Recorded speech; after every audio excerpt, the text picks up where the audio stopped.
Welcome back to Online Darts, everyone. We're here at the wonderful Bradmore farm for Operation Bullseye Military Defence Darts. Looking forward to this, Shaggy. I can't wait. First time here at Bradmore. Unbelievable venue, by the way. What a venue. And what they've done here, the setup they've made and put the Zara in the team, it looks awesome. So, really look forward to it. Something different as well, like you play in normal exhibitions and whatever, but playing with the military lads and for everything they do and so on, this must be a nice feeling and something nice to do. Yeah, it's real nice. It's the fact that I could have drawn any 16 of the military guys and I drew the one that just happened to be the person who was closest to me as well. So it's nice to have someone around me, homegrown. I think he's from Grantham, and I'm from Boston, so it's 25 minutes away. We're gonna teach them all a lesson up there. And the fact that darts is now recognised as a sport within the military is huge, isn't it? Yeah. Within the military, that's great. If other just normal, regular keyboard warriors could recognise it as a sport too, that would be fantastic. That'd help us all out, so we didn't have to worry about what we're going to say. Is it a hobby? Is it a sport? What is it? Entertainment? You know, it's all of them things because we all do it. But yeah, it's great that the game's just getting bigger and bigger and bigger. First time we've probably spoke since Boston last year when you unbarred me from the from your the mayor of Boston did that. You're welcome. It's been a tough time for you. Yeah.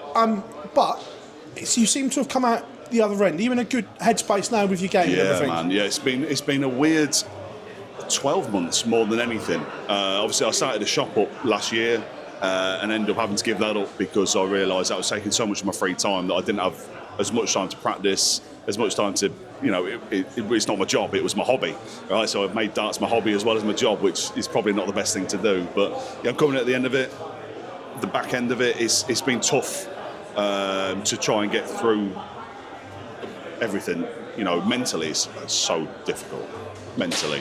And then you've got people constantly putting you down over it and not believing you, and then they see it and they kind of go, mate's putting it on. I can assure you I wasn't putting it on. I've earned 10 or 12 grand this year on the tour, which is not good enough, and that is down to not being able to release and throw a dart properly and constantly thinking about it. But like we spoke about earlier, numbers are back up, games being won against tough opponents, so I'm looking forward to the second half of the year. Did you ever go and speak to Natahan Apinall about it? Because I spoke to him in the build. After I spoke to you, because obviously it's been well documented, Nathan's gone through it, and he was like, I don't like to go and put myself on people, but Scott knows where I am if he needs me. So did you go and speak to him about it? I didn't need to, actually. Nathan came to me. He was going back through it that little bit, and we were in Leicester, and we both lost first round, and I think he was going out to watch this football match. And he was off to watch it, but he shouted me in the lobby, and me and him chatting for 15, 20 minutes. I had a couple of my friends there as well. We were all chatting about it. I started doing hypnotherapy, and for me personally, I didn't feel like it was the thing that would help me. It's helped Stephen. I know that for a fact. It's been helping Nathan. For me personally, I think I didn't let my head go, this could work. So I stopped doing that. But I've got through it myself, and we're going to see how the next 2 or 3 months go. At your lowest, did you ever think about walking away? Because I know that you love this sport, and then when you can't produce what we know you're capable of, did you ever think about just going, this isn't for me anymore? It got so bad, I cried on a ProTour. I beat Tyler Thorpe 6-4. I had 5 ball checkouts, right, and not the normal way either. 114, ended up on the ball, 80. I went to go tops, went 20, and I was like, nah, you know what, 10 bullseye, hit it. So I hit 5 ball checkouts against him, and I just walked away because I was struggling so hard. I just walked away, sat down, and my wife was there, and Rab, my manager, and I just burst into tears. And I don't know why I was doing it, and I don't know why how it happened, and I just got so emotional. I played Andrew Gilden, I think it was the next day. First game, I lost 6-4, and I could have won that 6-0 easily. And I burst out crying because it was so tough. And to the thing that I love as nearly as much as my family and football is it's caused me so much pain and aggro. Look, I don't want to bracket it as one, but this seems to be happening to a lot of people. Like before, it was always one or two that you heard about. But this is becoming a trend where we're seeing not just world-class professionals doing it. We're seeing kids doing it as well. Kids and these guys. What is bringing this on, do you think? the pressure of the size of the game and how big it's got over the last couple of years. When we played before Luke turned up, it was just a game that people played in the pub. People got pissed.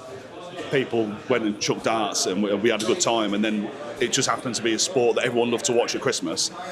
And then Luke did that, and then all of a sudden people are going, Jesus Christ, we've got a 5-year-old. He could be a millionaire by the time he's 18. We've got a 10-year-old that's got good hand-eye coordination. Maybe he could do it.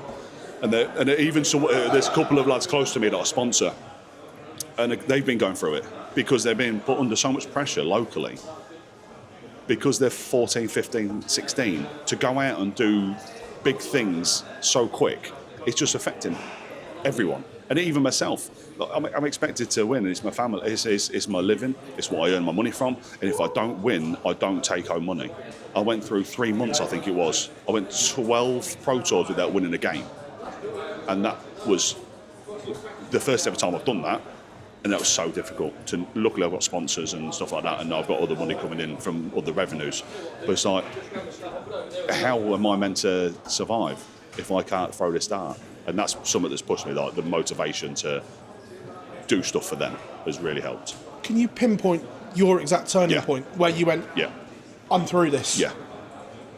Yeah, one of the Euro Tour qualifiers. Yeah. I felt like I was getting through it. I got to the last 16 against Luke Woodhouse in Wigan, and I was throwing really good that day, a couple of really good wins. And that felt like I was doing better, changed a few bits, and I was like, okay, this is where we're at. And then I come back to it a week later, and I was just as bad again. I was like, are you serious? But yeah, there was a time when, as soon as I got rid of the shop physically, got rid of all the stock and the premises and everything, and started practicing again, that's when I remember it just going, oh, this is so much easier than I remember. So much easier. It's nice to see you smiling again, more importantly, because I know we did that nice piece in Boston, and I said to you afterwards, it felt fake. I could tell that you were putting on that. Hell yeah. That smile But then I went and did a job on the stage against Pablo or whatever, I can't remember his Nebrida. I went and did a job against him. I played really well. I think I averaged 95, and I did that 92 checkout to finish, and I'm, hitting the 180s. Then I went up against Jermaine, and I was on the 9, and I messed the 9 up and lost the game. But I felt good. I think it was the best I felt in ages. But then the chance I could have been in the Masters, and I lost to Jimmy Van Schie in the last set. I was two sets up, and I lost 3-2 in sets, and I could have been on playing Ross Smith. So it's like little things like that as well, where you kind of you just miss the hurdle by a fraction, and your demeanour and your whole body, you can just feel it just drain from you. Looking at the rest of the year, then. Yeah. Obviously, you're on this upward curve now. Yeah. Do you still believe that you can get to these TV titles? Is the game and the belief back to, I call it Scott Williams level? Yeah, back to 22. Yeah, right. Yeah. The thing, I felt good physically. I've lost weight. I've lost 2 stone. It seems to be the in thing now, so I'm trying it as well. Let's see if we can lose weight and feel better. I feel unbelievable. I feel good in myself. I feel good in my game. I'm practicing up there, and the guys are watching. They go, Jesus, like, where's this coming from? I was like, I don't know, I've just been practicing. I've been trying, and I'm loving the game again, which I haven't done for a year or so. So it's been really, really tough. But I still believe I can get into the players would be great. Obviously, I want the worlds. The worlds is what I want. Players will be okay. I want to get into some Euros, couple of Euros. We've got 5 qualifiers left. If I can get into 2 of them, I'm in the world. Simple as that. When you looked at darts rankings and you were slipping close to that 64 spot, was that ever a motivation? No. Hang on a minute, I know I'm one of the best players on tour, exactly. and I shouldn't be in this position. Yeah, I mean, I'm naturally very good, regardless of what people on this video are going to say. Like, oh, he's not done anything. Or, like, you don't have to do anything to be really good. Like, Ryan Searle has not won a major, and he's in the top 16, top 20, and he's an unbelievable player, and he just keeps chipping and chipping and chipping. Yeah. And that's genuinely, that's where I'm happy to be. I don't want to be a world beater. I don't want to be this unbelievable guy that's so high up in the rankings, and all of a sudden I have this little blip like I've done for the last 6 months where I just can't do stuff. So I just want to get back into the game where I'm comfortable, enjoy it, get back on that stage of some sort, whether it's a Euro Tour, whether it's I qualify for the Grand Slam or something like that, that'd be awesome. But I'm back enjoying the game again now, so that's where I'm happy being. You say you don't want to be this world beater, however, I can visualise this already. You with the major title, peacockery around that stage. Yeah. You would love every single minute of that. Obviously, but I've learned to be humble over the last couple of years, so then I've got to try and be humble about that as well, haven't I? But, you know, even that guy that's just walked past does it. He's won stuff, but look at where he is now. Like he's enjoying his darts because he's not playing. No, right? I get that. So and it just happened like that. It just clicked and it stopped. So it can happen to anyone, literally anyone. A 3-time Lakeside champion, 2-time PDC champion, major winner. It can happen to anyone. But I'm hoping to get pushed past it. Now I'm hoping that the game's going to be just where I need it to be. Just before I let you go on this, what can be done going forward to stop this and get people through it? Or is there anything that can be done? Or is it just one of those things that people just have to suck it up and get through it in their own way? It's pretty much the second part. There is no one thing I did that someone else can do to get through it. I get that. And I've spoke to other people that have got it and had it, and when I was struggling, I was like, what have you been doing? What's happened, and how did you get through it? When I played Pikachu, the day I got to Luke Woodhouse, and I beat him comfortably. I don't watch the game. If anyone knows, I'm always staring at the ground, and I could just feel that Ricardo's throw was off.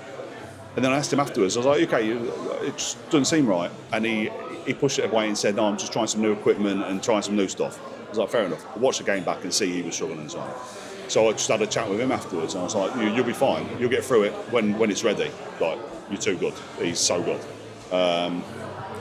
You just have to do your own thing, just get through it. It's literally that. There's nothing can be done.